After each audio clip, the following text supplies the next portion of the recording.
So the next question I have, it's more of a comment, says, it's too loud in my house, I can't focus, I can't meditate. What should I do?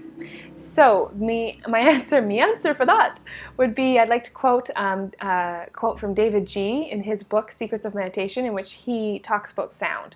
So sound is a powerful creator of thought, meaning that when dogs bark, cars honk, or phones ring, that instantly makes us go to a thought of imagining it or seeing what the meaning is, or if our phone rings, thinking, oh, I should go and answer that.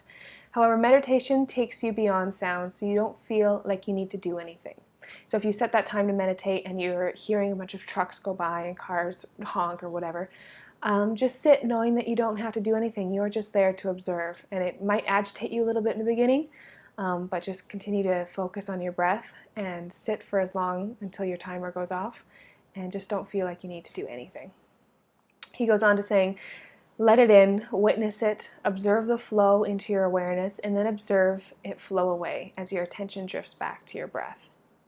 Remember to do nothing with it.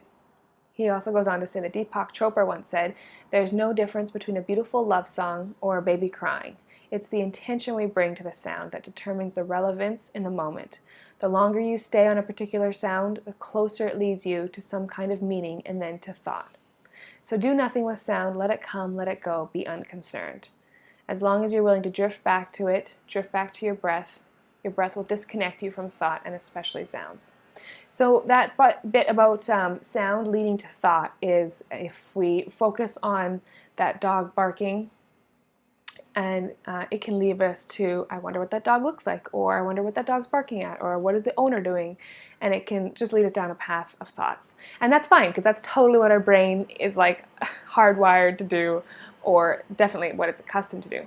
So if instead you hear the dog bark, just coming back to your breath, focusing on your breath, you can observe the sound as, just an observer, someone who had maybe never heard that sound before, and just take it in and then let it go, and then take in the next breath, have your focus be there.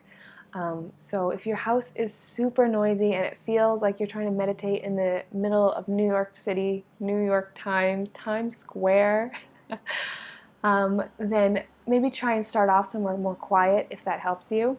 However, know that that is not an inhibitor to meditating. You could still work up to being able to meditate with a jackhammer going in the room beside you, just because the attention and the focus becomes so inward that what is outward becomes a little bit less of a distraction. So yeah, just see them as distractions, which is what they are, which is what all thoughts are, all sensations, all sounds.